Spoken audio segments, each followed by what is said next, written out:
नमस्कार बंधुओं। आज हम लोग भारत के महान न्यायवादी यानी कि अटॉर्नी जनरल ऑफ इंडिया के बारे में पढ़ेंगे। देखिए, पिछले वीडियो में हमने पढ़ा था संसद के दो अंग लोकसभा और राज्यसभा के बारे में। अब उसका नया चैप्टर, अगला चैप्टर जो है भारत के महान न्यायवादी के बारे में हम लोग पढ़ेंगे।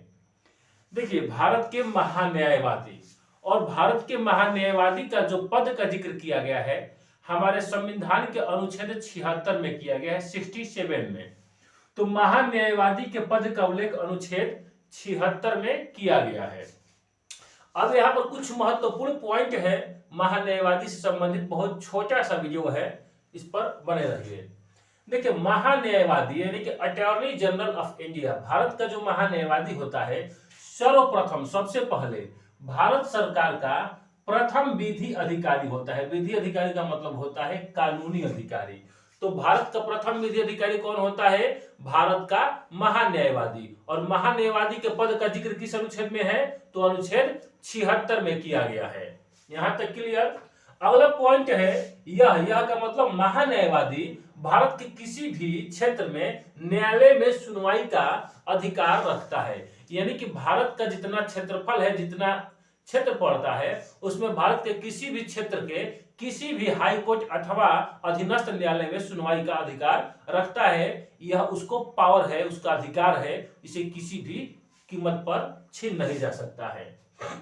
अगला है कि भारत का महान न्यायवादी संसद का सदस्य न होते हुए भी संसद के प्रत्येक बैठक में भाग ले सकता है, प्रत्येक समिति में भाग ले सकता है तथा अपनी बातों को रख भी सकता है, यानी कि बोल भी सकता है।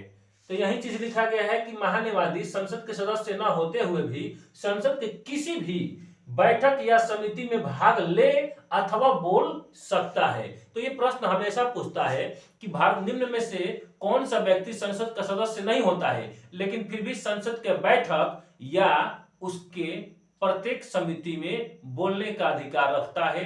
तो अटॉर्नी जनरल ऑफ इंडिया यानी कि भारत का महान न्यायवादी। ठीक, यहां तक स्पष्ट हुआ। और लास्ट पॉइंट दिया गया है यहाँ पर नियुक्ति। भारत के महान न्यायवादी की नियुक्ति जो करते हैं राष्ट्रपति महोदय करेंगे, प्रधानमंत्री के सलाह पर करेंगे, अपना मन से ना करेंगे। तो भारत के महान न्यायवादी की नियुक्ति कौन करता है? राष्ट्रपति महोदय करते हैं, शपथ दिलाएंगे वहीं। इसके बाद राष्ट्रपति के प्रसाद पर्यंत ये पद पर धारण कर सकते हैं। माने कि महान न्यायवादी तब तक पद पर बने रहेंगे जब तक भारत के राष्ट्रपति चाहेंगे, इच्छा अनुसार। लेकिन 65 वर्ष के बाद इनका रिटायरमेंट हो जाएगा क्योंकि नौकरी करता है। ठीक है। अगला है योग्यता। भारत के महान न्यायवादी की योग्यता क्या होना चाहिए? तो सुप्रीम कोर्ट के न्यायाधीश यानी कि जज के समान योग्यता रखता हो। तो अब बात करेंगे कि सुप्रीम कोर्ट का न्यायाधीश का योग्यता क्या है। सुप्रीम कोर्ट के न्यायाधीश की योग्यता बराबर भारत के महान न्यायवादी की योग्यता, यानी कि जो योग्यता सुप्रीम कोर्ट के जज में होना चाहिए वही योग्यता भारत के महान न्यायवादी में भी होना चाहिए। तो यहाँ पर दोनों की योग्यता देख लेते हैं।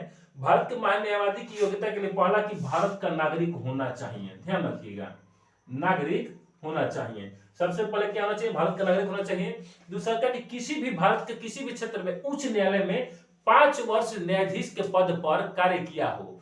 5 वर्ष न्यायाधीश के मतलब किसी भी हाई कोर्ट में 5 वर्ष जज के पद पर रहा हो, या ई न किया हो तो चाहे अगर जज न रहा हो तो या वह भारत के किसी भी हाई कोर्ट में 10 वर्ष वकालत किया हो, माने 10 वर्ष वकील रहा हो, सरकारी वकील भारत के किसी भी हाई कोर्ट में। अगर ये भी न योग्यता हो तो या भारत के राष्ट्रपति के नजर में, दृष्टि में कानून का अच्छा ज्ञाता हो। तो ठीक है, भारत का नागरिक हो, उच्च न्यायालय में 5 वर्ष जज या न्यायाधीश हो, या उच्च न्यायालय में 10 वर्ष वकालत किया हो, या फिर राष्ट्रपति के नजर में कानून का अच्छा जानकार हो। ये वीडियो बहुत अच्छा लगा तो शेयर करिएगा दोस्तों में, क्योंकि ये थोड़ा सा छोटा चैप्टर है। अब रहने देना है, नेक्स्ट वीडियो में मिलेंगे।